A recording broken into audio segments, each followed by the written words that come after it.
Salam sejahtera Malaysia, terima kasih kerana menonton video-video dalam channel ini.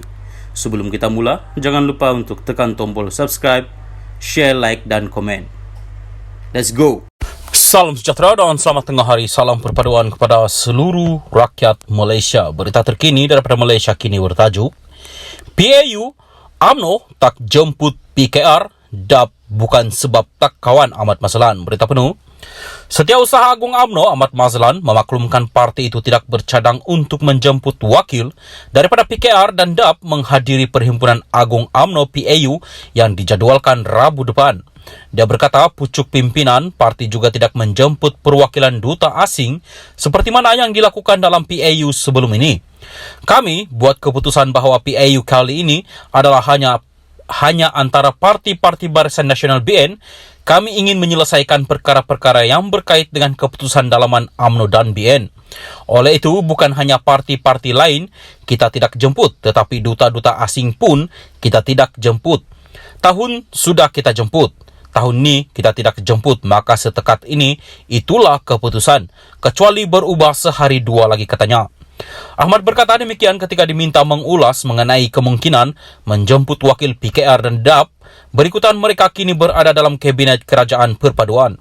Terdahulu dia yang juga Timbalan Menteri Keuangan mengadakan taklimat tertutup isu semasa bersama perwakilan UMNO Pahang di Kuantan. Turut hadir Menteri Besar Pahang Wan Rosdewan Ismail. Dia menambah keputusan sehingga ketika ini ialah hanya wakil daripada parti komponen BN selain perwakilan UMNO sedia ada sahaja dijemput menghadiri PAU kali ini. Ini bukan bermakna kita tak kawan. Jangan nanti tulis retak menanti belah. Jangan memandai-mandai. Seperti mana yang saya sebut tadi, kita nak menumpukan isu-isu dalaman parti, muhasabah dan sebagainya. Itu sebab pada pandangan kami, pada saat dan ketika ini kita belum membuka Perhimpunan Agung UMNO kepada wakil daripada parti yang lain, katanya. Sementara itu, ketika ditanya mengenai kabar angin berkaitan langkah London yang sedang diperkatakan sejak beberapa minggu lalu, Ahmad berkata dia tidak mengetahui setakat mana kebenaran mengenai perkara terbabit. Saya tidak tahu setakat mana benar atau tidak langkah London ini, sebab ramai orang bercuti di London, lepas tu dia orang tiba-tiba duduk bersama. Tak semestinya perkara itu ada langkah-langkah tertentu.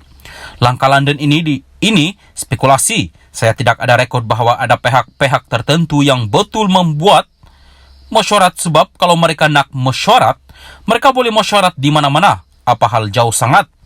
Jadi kebetulan cuti, saya rasa takkan tak boleh berjumpa minum kopi. Jadi jangan risau, sengatlah bab-bab begitu, katanya.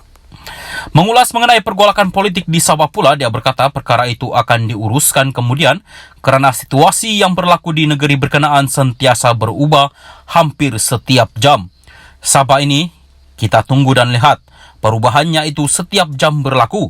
Jadi kita tunggu dan lihat apa perkembangan seterusnya, katanya. Sekian berita. Salam perpaduan. Salam sejahtera dan selamat malam. Salam perpaduan kepada semua pendengar berita panas dan terkini daripada Sabah. Haji G dakwa dapat sokongan 44 adun Sabah cukup untuk kekal kuasa. Berita penuh. Ketua Menteri Sabah Haji G Nor mendakwa menerima sokongan seramai 44 ahli Dewan Undangan Negeri Adun untuk kekal menerajui kerajaan negeri. Jumlah itu melebihi 4 sokongan adun yang diperlukan untuk membentuk kerajaan negeri dengan majoriti mudah. Gambar yang direkam di tangga kediaman rasminya menunjukkan Haji G berdiri bersama-sama dengan adun GRS, PH dan 5 adun UMNO Sabah. 5 adun UMNO itu ialah Syahilmi Yahya Tanjung Kramat, Jasni Daya Pantai Dalit, James Ratib Sugut, Yusof Yaakob Sindumin dan Muhammad Arsad Bistari Tampasuk.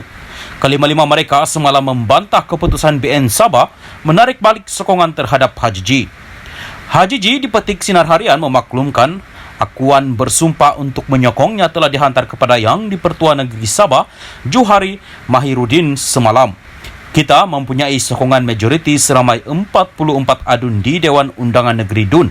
Ini bermakna kerajaan yang ada ini yang saya pimpin ini masih lagi utuh dan kuat dan akan terus mentadbir Sabah, katanya. Sementara itu, Shah Helmi juga mengesahkan akuan bersumpah daripada 5 adun BN telah dihantar kepada Johar. Sabah memiliki 79 kerusi DUN termasuk 6 jawatan dilantik.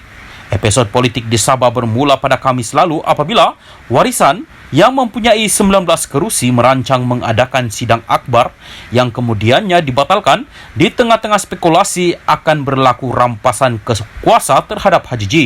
Pada Jumaat, BN Sabah yang mempunyai 17 kerusi DUN menarik balik sokongan terhadap kerajaan negeri. Ini selepas Haji G memecat Saleh Said Keruak sebagai pengurusi Khazanah Sabah dengan rancangan selanjutnya untuk merombak kabinet kerajaan negeri. Haji G hari ini berkata rombakan kabinet Sabah akan dilakukan tidak lama lagi. BN, JRS dan Warisan merupakan parti dalam kerajaan persekutuan dan menandatangani memorandum persefahaman untuk menyokong Anwar Ibrahim sebagai Perdana Menteri. Pengurusi BN Ahmad Zaid Hamidi berkata dia mempunyai formula untuk mewujudkan kestabilan politik di Sabah yang akan dibincangkannya dengan Haji G dan Anwar sebaik Perdana Menteri pulang dari lawatan ke Jakarta esok. Ia dilihat sebagai usaha membendung kesan daripada keputusan pengurusi BN Sabah, Bung Mokhtar Radin, yang menarik balik sokongan terhadap kerajaan pimpinan JRS. Sekian berita, salam perpaduan.